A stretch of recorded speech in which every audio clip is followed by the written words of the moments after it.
Well, the good coming out of the weekend, I saw this and I said, this is great. This is outstanding. The Royals are going to honor their veteran groundskeeper with his very own bobblehead. And, you know, this side of Bobby Witt Jr., the groundskeeper deserves a bobblehead day as much as anybody else with the team right now. So why not give it to Trevor Vance? He's been keeping the field at Kauffman Stadium perfectly manicured for nearly 40 years, writes KCUR.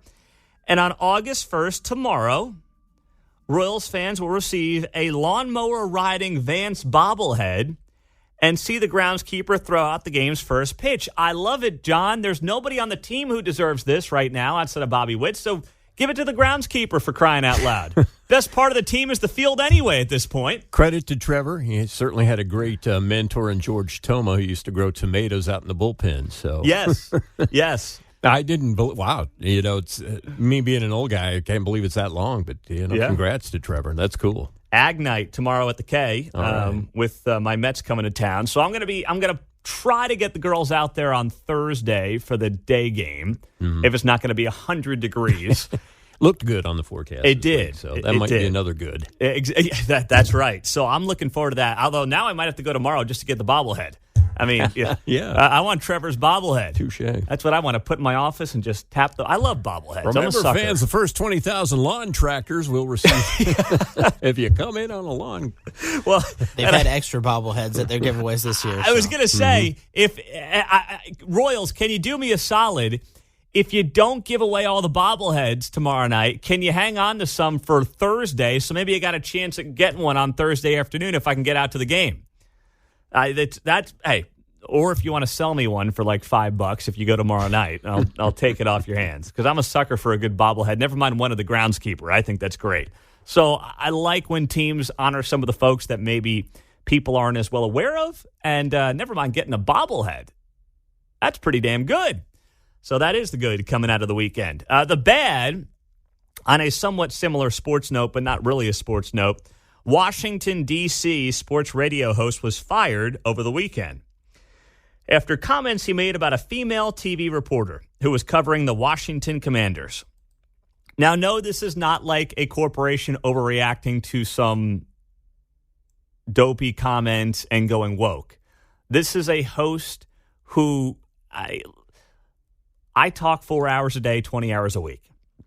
So I'm cognizant and aware of the fact that sometimes we say things that don't come out right. And sometimes we say things that, in hindsight, we would like to take back.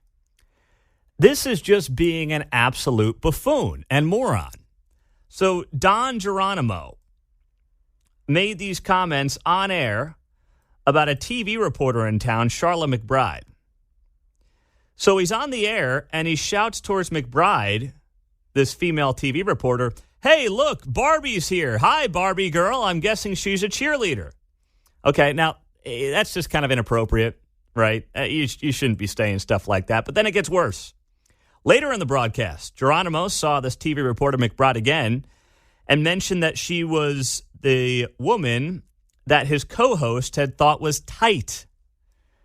His co-host says, "Yeah, I screamed tight when she was ... and they cut him off the air. Geronimo then added that he thought she was, once again, a cheerleader. It's not really the cheer. I mean, listen, it's the second part of that conversation to me that makes you just go, I mean, come on. You got to use your brain just a little bit. Like, you got to use your brain just a little bit on the air. I know that when we talk for a living, sometimes we just say things, and then you're like, yeah, that didn't come out great. Wasn't my intent. But when you say what you said and then you go back to it later and start talking about how tight some reporter is, then you're just a misogynistic idiot is what you are. So I'm like, come on, when are you going to learn? Jeez. Come on, man. Unbelievable stuff. That's the bad out of the weekend. Here's the ugly. This is a wild story. A Georgia woman was arrested in the Bahamas in an alleged plot to kill her former Auburn football player husband. Lindsay Shiver, 36 years old, mother of three, former pageant queen.